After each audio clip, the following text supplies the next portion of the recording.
So this is the BlackBerry Key 2, the successor to the BlackBerry Key 1 with a bigger keyboard and a more intelligent keyboard. Is it enough to make you purchase a BlackBerry in 2018? Let's find out in this full review coming up right now. Let's go.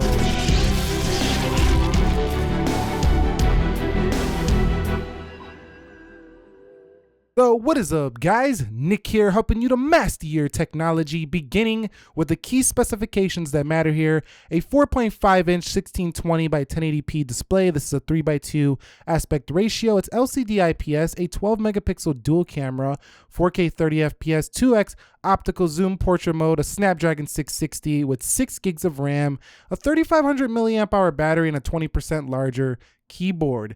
Now, the first thing you're going to notice is 168 grams. It's a pretty light phone. It's not the lightest phone on the planet, but pretty light. At 8.5 millimeters thick, it's not the thinnest phone I've ever seen, but you wouldn't want a super thin BlackBerry as it would be slipping out of your hands when you're trying to type, so I don't have a problem with that. Now, taking off to the right side, you can see your volume rocker, you can see your power button that does have ridges built in, and the all-new convenience key, which is nice here for the BlackBerry. And at the bottom there is nothing. Now on the front we do have that LCD display. This is a 3:2 like I just mentioned, and you have that front-facing camera up at the top and that earpiece. This is not OLED, so it's not going to be super saturated, but still pretty nice. At the bottom we have that 20% larger keyboard, as we already mentioned, and it's very well spaced out and very easy to type once you do get used to it. Or if you're a BlackBerry veteran, you're not going to have too much of an issue typing on this at all. And the speed key is available with the fingerprint built in to the keyboard. So overall, it's a very nice, spacious keyboard and what you would expect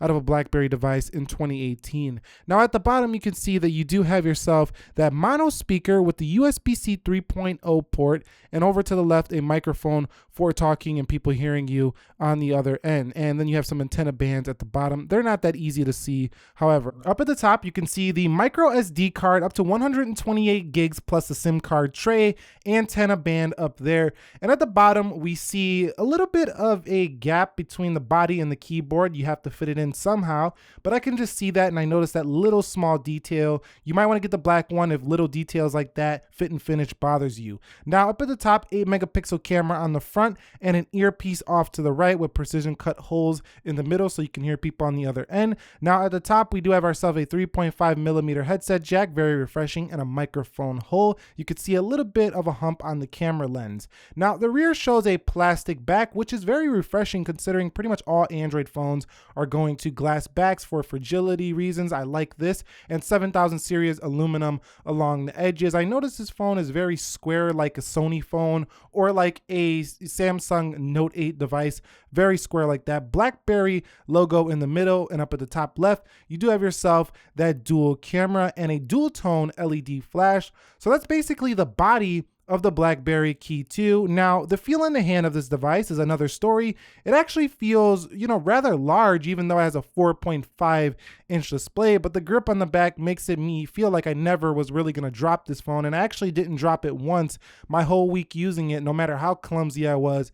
Pretty good grip on this device overall, but people with small hands are gonna have quite a reach because this phone is pretty tall. Even though it's only a 4.5-inch phone, I still have to use two hands sometimes to use this device. Now you can see a large 6.3-inch Android smartphone next to the BlackBerry Key 2. You can see it's almost as tall. So those of you who like smaller phones, this is definitely not a smaller phone, and that's the overall design and body of the BlackBerry Key 2. It's really going to come down to your personal preference, but I think it works out very well for what a BlackBerry is supposed to do. Now, talking about the display, we're talking about an IPS LCD in-plane switching display. This is capacitive, 16 million colors, and we do have 55.2 screen to body ratio, 434 pixels per inch, and you do have some display settings like the colors mode, which allows you to change this from saturated, boosted, and natural. But being as though this is a liquid crystal display, I can't really see too much of a difference in those different modes because OLED is the one that really benefits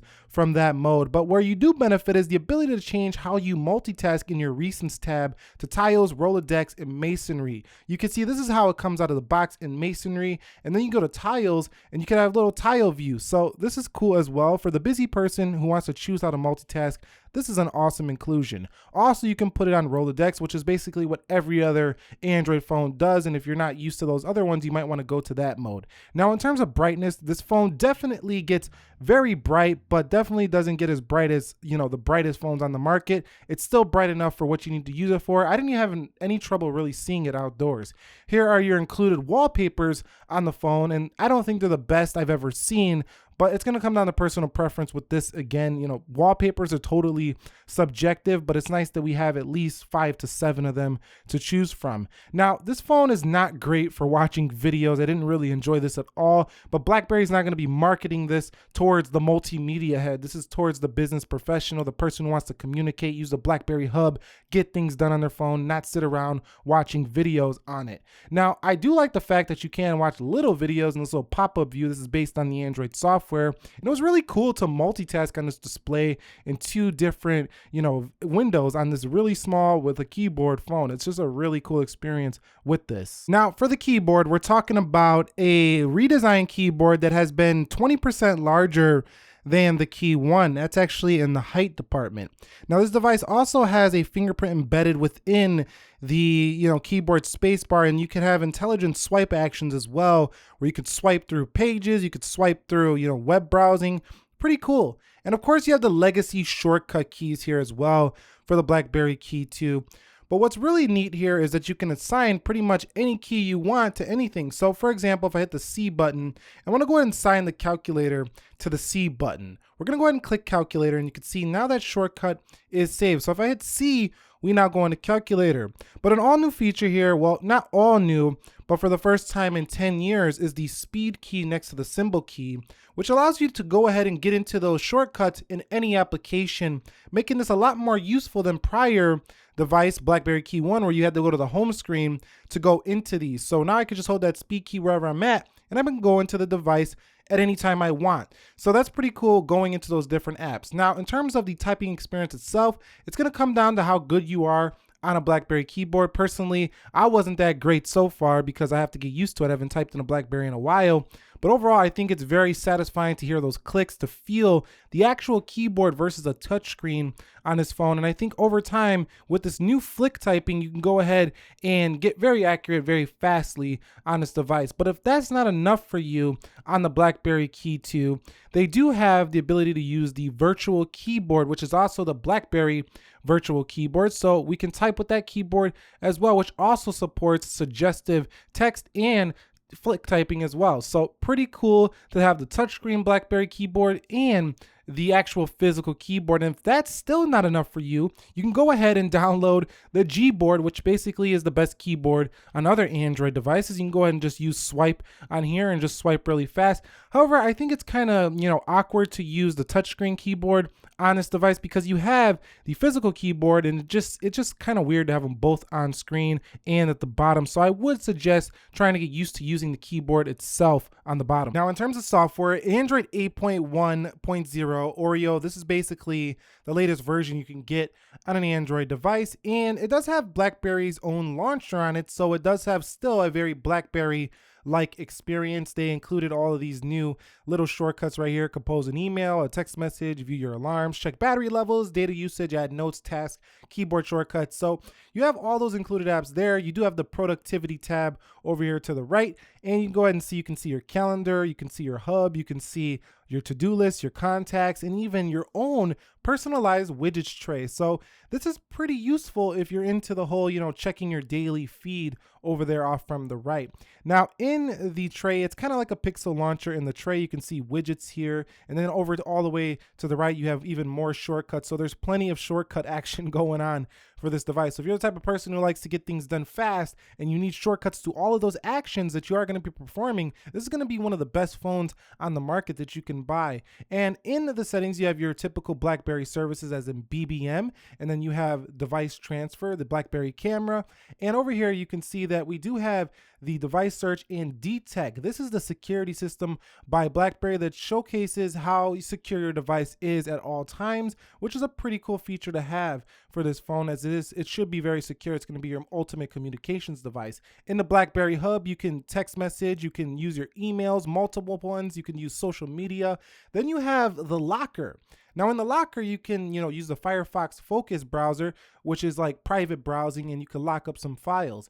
In the notable application, you can write things like BBM, for example, or draw notes, things like that. You can take pictures and draw over pictures in this application. They got multiple colors. So there's no pen on this device, but you can use your finger to do quite a bit of drawing right there. Now, a little bit below that, we have the BlackBerry Password Keeper, which is nice because you don't have to get one of those subscriptions for the multiple password keeper applications on the market. We have the Power Center, which can check on your battery life, and the Privacy Shade, which is a feature I really like, as you can kind of just cut off most of the screen and just zoom in on the spots you like and want to see yourself. I've been using this quite a bit when it comes to banking out in public. Like if I open up my banking app, I don't want people to see it on the train or whatever, or whenever I'm out, I just don't want to see that. You can go ahead and do that in the Privacy Shade. Also, you can make this a little bit lighter if you want, if it's too dark. You can change the shapes of this as well, and you can access this Privacy Shade from the notifications tray as well. 3-finger swipe will also get you into this Privacy Shade. So this is a pretty cool feature for people who don't want people peeping over their shoulders when they're out and about looking at their device. You also have the radio built in and the redactor, which allows you to go ahead and basically draw a black spot over your entire screen. So if somebody's trying to peep what you're doing, you could also block that out as well. So these are the type of security things you never see on other Android phones. Granted, these are kind of on the surface. They're not like, security features as in like encryption, stuff like that, but they're just things that, is going to allow people to not see what you're doing. So that's a pretty cool feature. Now in the software itself, in the settings, there's not much in the way of extra features besides stock Android, except for the convenience key setting, which you can go ahead and change to anything you want, which I like. You don't see this on all phones. You can make it the camera if you want. You can make it Google search, which I did, and you can make it anything you would like, which is really cool because, you can go ahead and set up an application that really is used more often and you don't want to be hunting around for it. That's where that comes in handy. You also could turn off that 3-finger privacy tray,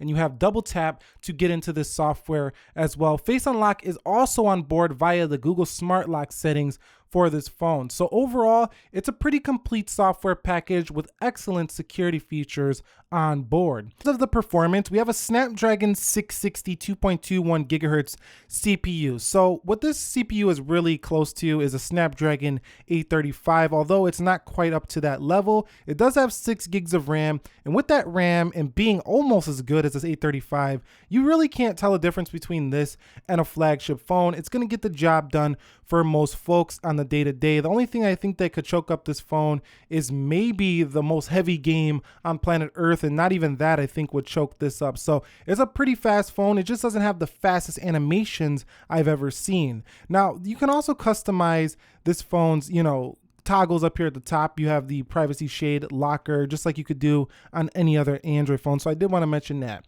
Now getting onto the camera, that's the first dual camera on a BlackBerry, as a primary f1.8 lens, a secondary f1/2.3 inch sensor, and then it has the 1080p 2430 60 and 4K 2430 portrait mode and slow motion. Double tap that power button quick launch to get into this camera. Take a photo just easily, or hold it down for the burst mode, and then you have the ability to go into telephoto zoom. This phone also has a manual mode. I didn't show it here in this video, but it does have manual mode, and that second optical zoom lens is not as sharp as the original camera lens, so keep that in mind when you are taking photos. That secondary lens, not as sharp. You do have filters here, and you do have other modes like the scanner mode, the pano, slow mo, video, photo, and portrait. So there's plenty going on for a BlackBerry camera. I mean, I haven't seen this on older BlackBerry smartphones, so this is nice. You have the HDR settings, aspect ratio 1:1, 16:9, 4:3, and your flash and a timer. So everything I kind of want to see in an iPhone on the camera settings we have here on the BlackBerry, ready to go. Control mode, you see fine photo quality. You can do focus before capture. You can also change the resolutions in here, enhance your video stabilization if you don't have a tripod to hold your phone on. You have grid lines, geolocation. You can mute the sounds, media card settings, volume, key capture. I mean, everything is here right within the camera. You don't have to go hunting for anything. It's all here, all laid out, and a pretty nice camera interface. It doesn't sound that great when you take a photo, but the front camera, 8 megapixel f2.0, 1080p 2430, and you could do pano on the front. Taking a look at the front-facing camera software, very similar to the rear. As a matter of fact, almost identical HDR aspect settings. You do have your filters down here as well. And what's really neat is the panoramic mode for the BlackBerry Key 2 on the front. I haven't seen this on a lot of other smartphones. As a matter of fact, if you do pano on most smartphones, it'll just flip you back over to the rear. So that can give you like that wide selfie effect. So that's pretty cool for the BlackBerry Key 2. You don't expect to see that here. But anyway, let's go ahead and take a look at the samples I took with this phone. Enjoy.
Now, in terms of the battery life, you can see the battery life on the BlackBerry Key 2 is actually really good. I don't want to talk too much about it because it was so darn good. There's not much to talk about. It can go for pretty much 2 days with its 3,500 milliamp cell, and it charges very fast. Now, heavy business users in 1 day will kill this phone, but it's never going to let you down getting through at least a full day. So pretty good battery life overall. And if you need more, you got the battery saver built into the Android software. Next up is the storage department. Now you can expand this thing up to 128 gig, and 64 gig is going to be the only available capacity in the US. 128 gigs will be coming to other markets, but not to the US. But you can go up to 128 gigs, so that should be plenty of storage for this device, and it's going to be unlocked with that capacity. Now let's talk lastly about the phone call quality with this phone. You can't have a communications review device without talking about the phone call quality.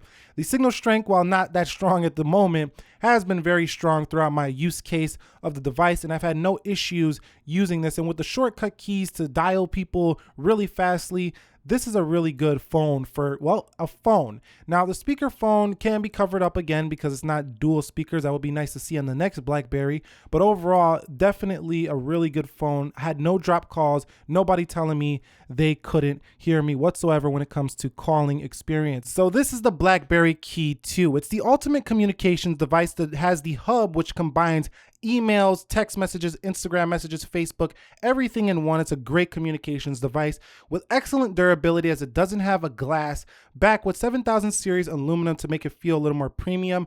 Great security, more than other Android phones do have to offer. An iconic keyboard that is pretty excellent once you do get used to it. It's also a very intelligent keyboard that can really learn as you go and learn how you type and offer up some great suggestions to make it even faster for you when typing. And also you have some amazing functional shortcuts with an all-new speed key, making this very easy to multitask in between applications. Android software on top of it is just a cherry on top, and pretty smooth performance overall when using the Key 2. It's not the best multimedia device for everyone on the whole, and I don't think anybody's going to be buying this just to be doing video watching. That's not what you buy a BlackBerry for. Great productivity features with the productivity tab, and also this phone also has really good performance on the whole when it comes to just day-to-day multitasking over the prior Key 1. Great new dual camera overall for BlackBerry. Pretty good. I'm actually quite impressed. It's the Icon Reborn, the Key 2. But is it enough for you to pre-order it on June 29th at Amazon or Best Buy for $649.99, releasing on July 13th? That's going to come down to your personal preference, but for me, I definitely think it's worth it because it's a flagship phone for BlackBerry. It's not a flagship phone when you want to say, well, it doesn't have Snapdragon 845, but I think it's well worth the money. If you found this video helpful and enjoyable, click that like button for me. If you're new here, consider subscribing for more. Thank you very much for watching. Be sure to be well. Nick here, helping you to master your technology, and peace.